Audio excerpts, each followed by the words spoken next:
Hi there! Today's story I have taken off the website bardmythologies.com, and it's the Book of Invasions, Part 5, the Second Battle of Moytura. So, in the first Battle of Moytura, the Tuatha De Danann were victorious, but a terrible wound was inflicted on their king Nuada. His arm was cut off.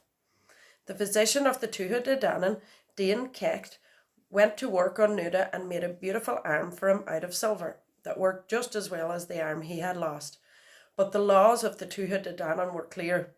No man who was in any way mutilated or deficient could be king, so Nuada lost his throne.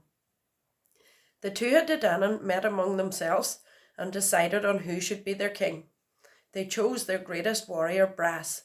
Bras was a strong, beautiful man, and he was the son of two races.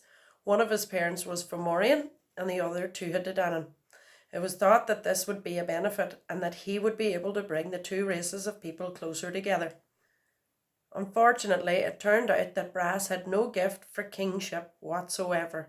He imposed heavy taxes on the Tuatha De Danann to increase his own wealth, and worse still, he allowed the Fomorians to come in and impose taxes of their own with no limits. So the Tuatha De Danann were oppressed from within and without. But Bras's worst crime, in the eyes of the Tuatha De Danann, was his meanness. One day a travelling bard came to Bras's fort to visit him. Expecting to be made welcome and given the best of everything as one should with a guest, he was shocked when Bras put him in a cold room without even a fire and left him alone all night with only a dry crust of bread to eat. He was so appalled by Bras's miserliness that the bard composed the very first satire in Ireland, lampooning Bras for being so mean. The song travelled up and down Ireland ahead of him and was heard at every gathering, and it so destroyed Bras's reputation that the Tuatha De Danann rose up against him and deposed him. And ever after that, the kings of Ireland made sure to respect the powers of the bards and give them their due. The first thing Bras did was run to the Fomorians for help. They gathered an army to take on the Tuatha De Danann and restore Bras's rule. This army was led by Balor, a great hero from Donegal. He had one eye in his forehead that was so poisonous that whenever he opened it, it split rocks in two and killed anyone in its way. There seemed to be no way to defeat him. At this time, Balor was very old, and his eyelid had grown heavy and drooped down over his eye, so that 5 men had to stand behind him with hooks in the eyelid to open it up and direct it at his enemies. Now, many years before that, Balor's daughter Ethlyn and a Tuatha De Danann called Cain had their own love story, and they had a child together called Lugh.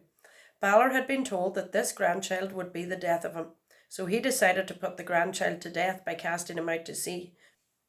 But a druid woman called Burrog of the mountain stole the baby away and brought him safe to his father. Cain named the child Lugh and fostered him out to a smith, where he could learn all the arts that he could. Lugh grew up a child of wonderful skill and insatiable curiosity.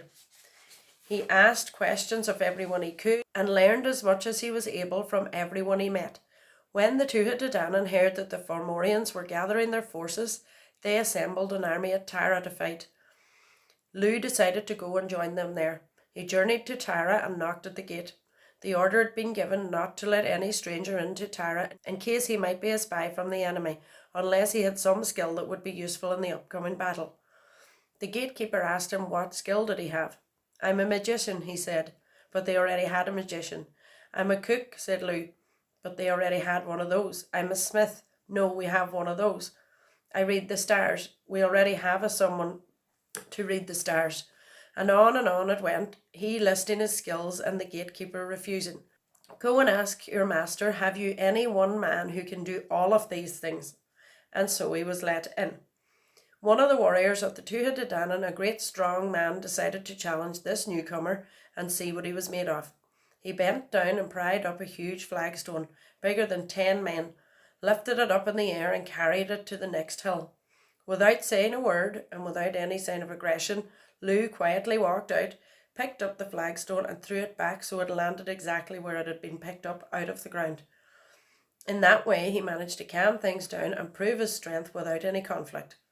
Then Lugh set about impressing everyone else with his skills and entertaining, throwing giant boulders, jumping and performing other feats.